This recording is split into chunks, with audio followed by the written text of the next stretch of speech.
Eu sou o pastor Joel Lopes de Assis, falando aqui do sul da Flórida e trazendo hoje mais um pequeno estudo sobre as igrejas do Apocalipse. Vamos comentar a respeito da igreja que Jesus revelou ao apóstolo João para escrever para ela, a igreja de Sardes, chamada por Jesus de a igreja morta.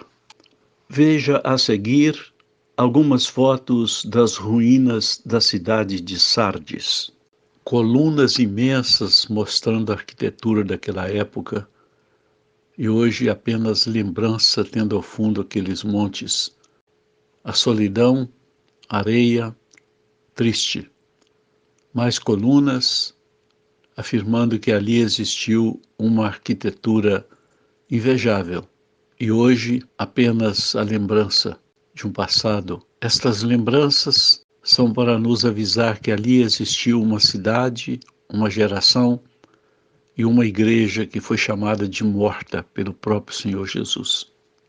Antes da leitura do texto, vamos lembrar que cada igreja existiu, cada uma em uma sociedade idólatra, corrompida, e cada igreja numa condição espiritual.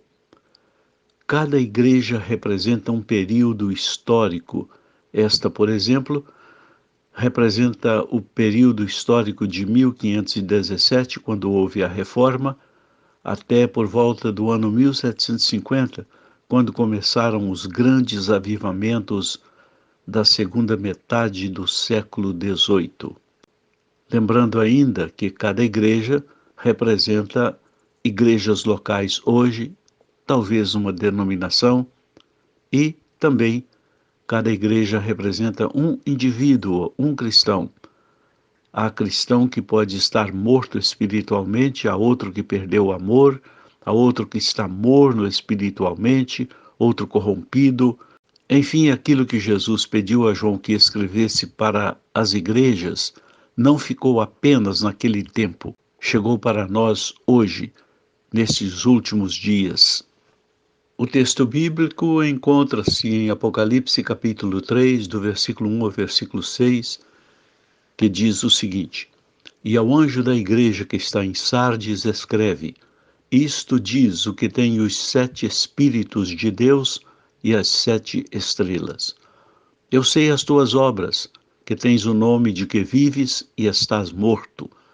Sê vigilante e confirma o restante que estava para morrer, porque não achei as tuas obras perfeitas diante de Deus. Lembra-te, pois, do que tens recebido e ouvido, e guarda-o, e arrepende-te. E se não vigiares, virei sobre ti como um ladrão, e não saberás a que hora sobre ti virei. Mas também tens em Sardes algumas pessoas que não contaminaram suas vestes, e comigo andarão de branco, porque são dignas disso. O que vencer será vestido de vestes brancas, e de maneira nenhuma riscarei o seu nome do livro da vida, e confessarei o seu nome diante de meu Pai e diante dos seus anjos. Quem tem ouvidos, ouça o que o Espírito diz às igrejas. Vamos agora comentar cada versículo de uma maneira resumida, de acordo com o esboço que foi proposto pelo Senhor Jesus. Primeiro, a apresentação. Para uma igreja morta, o Senhor se apresenta como aquele que tem o Espírito de vida. Existe apenas um Espírito Santo. Aqui podemos entender como formas com as quais o Espírito Santo se apresenta. Em Isaías 11:2, está escrito ali sobre Espírito do Senhor, Espírito de sabedoria, de inteligência, de conselho, de fortaleza, de conhecimento e temor do Senhor.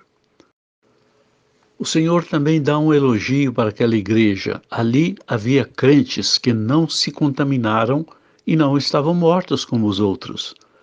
E o Senhor promete a eles grandes coisas. Nós vamos falar à frente. O terceiro tópico é a reprovação do Senhor.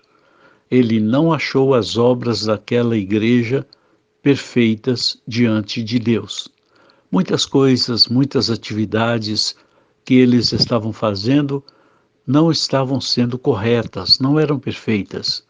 E hoje, como está aquilo que fazemos na obra do Senhor? Será que Jesus pode falar que são perfeitas ou são imperfeitas?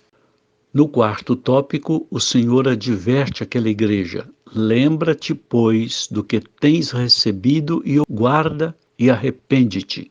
Essa advertência é muito atual. Nós também precisamos nos lembrar do que temos ouvido e devemos nos arrepender de nossos pecados. Qual o crédito que Jesus deu para aquela igreja? É que algumas pessoas ali estavam vivas, limpas, no meio de uma igreja morta, na sua maioria. Jesus disse que essas pessoas não se contaminaram e ele iria vesti-las com vestes brancas. A promessa que o Senhor deu para aquela igreja é: o que vencer, de maneira nenhuma o Senhor irá arriscar o seu nome do livro da vida e vai confessar o seu nome diante do Pai e dos anjos. Que privilégio, que promessa maravilhosa. E em último lugar, o lembrete que o Senhor dá para aquela igreja, como deu para todas as demais: quem tem ouvidos, ouça o que o Espírito diz às igrejas.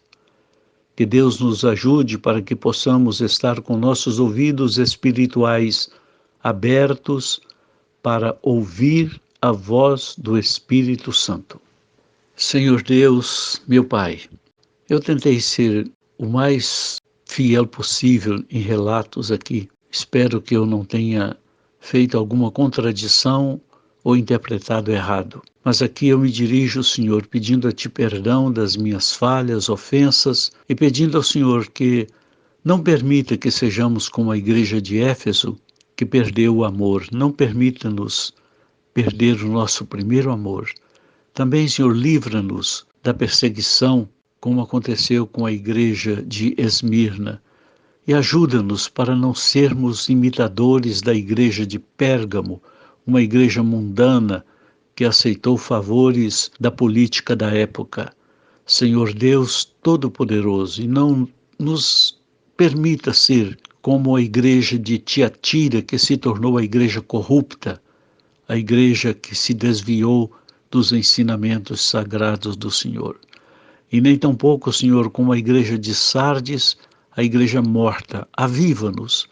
E eu peço, Senhor, principalmente nesses últimos dias, pelos quais o Brasil está passando por uma tormenta, Senhor, com esse governo comunista que está dominando e destruindo a nossa nação. Eu peço em nome de Jesus e peço por cada pessoa que está participando destes estudos, que cada pessoa seja edificada pelo Teu Espírito com a Tua palavra. Em nome de Jesus Cristo eu oro. Amém.